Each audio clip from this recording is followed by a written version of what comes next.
আমাদের অভ্যেসগুলোকে যদি একটু বদলাই তাহলেই আমাদের জীবন সুন্দর। অনেকেই আমাকে বলছো খরচ কমানোর জন্য আমি এগুলো করছি, আসলে তা না, আমার অভ্যেসটাকে একটু পরিবর্তন করছি। আগেকার দিনের বলো, আমার মা কাকিমারা বলো, আগে কিন্তু উনুনেই রান্না করতো, 5-6টা করে বাচ্চাও সামলাতো। এখন তো আমরা একটা বাচ্চা নিয়ে হিমশিম খেয়ে যাই। অন্যের চিন্তা করতে তোমরা এত ব্যস্ত, তো সকাল থেকে এত কাজ থাকে যে কি বলবো। যাই হোক, পয়সা বাঁচানোর জন্য আমি উনুনে রান্না করছি না, আমার ইচ্ছে হচ্ছে তাই আমি রান্না করছি। আমাদের অভ্যাসগুলোকে যদি আমরা একটু বদলাতে পারি তাহলে আমাদের জীবনটা অনেক সুন্দর হবে। আর আজকে দেখো মাটির হাঁড়িতে রান্না করেছি, দারুণ হয়েছে ভাতটা।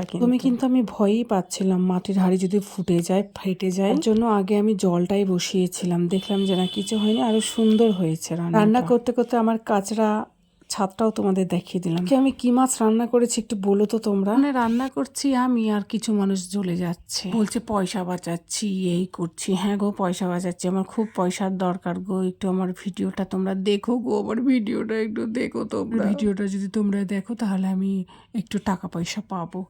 যাই হোক, এই দেখো আজকে আমি করলাম আমের চাটনি। গুড় দিয়ে আমের চাটনি কাদের কাদের ভালো লাগে, আমার তো হেভি লাগে। গুড় বলেছি, তোমরা কিন্তু আবার অন্য কিছু ভেবে নিও না। আর লোহার কড়াই আর চাটনিটা করলাম না, তাই এই মাটির এই ঘড়াটাতেই করলাম। কিন্তু আমি মাত্র 25 টাকাতে কিনেছিলাম, কিন্তু এতবার রান্না করেছি যে আমার 25 টাকা উসুল হয়ে গেছে। শীতের দিনে অনেকবার চিতই পিঠে রান্না করে খেয়েছি কিন্তু এটা। যাই হোক, এখন তো আমাদের আম দিয়ে অনেক কিছু চলবে, আম দিয়ে ডাল, আম দিয়ে তরকারি। এই যে টাকাগুলো গাছে থেকে পচে যাচ্ছিল, তাই তুলে ফেললাম। রান্না তো আমার হয়ে গেল, তারপরে পুজোর বাসনটাও মেজে নিলাম, কারণ আজকে বৃহস্পতিবার, ঘট উঠিয়ে আর বাজার থেকে ফুল আনা হয়নি, বাড়ির ফুল দিয়েই পুজোটা করলাম। আর এই দেখো, আমি এই ফুলটা মা লক্ষ্মীকে অর্পণ করলাম। তোমরা জানিও তো স্থলপদ্ম কাকে দিতে হয়। অনেকগুলো ফুটবে, তাহলে আমি সেই ঠাকুরকেই দেব। আর এই যে তিলের তেল কিনেছিলাম, এইটা আমি জানি না ঠকলাম কিনা, 90 টাকা নিয়েছে। তো আমার পুজোটাও কমপ্লিট হয়ে গেছে, খাওয়াও কমপ্লিট হয়েছে, ভিডিওটাও শেষ হয়ে গেছে। লাইক দিয়ে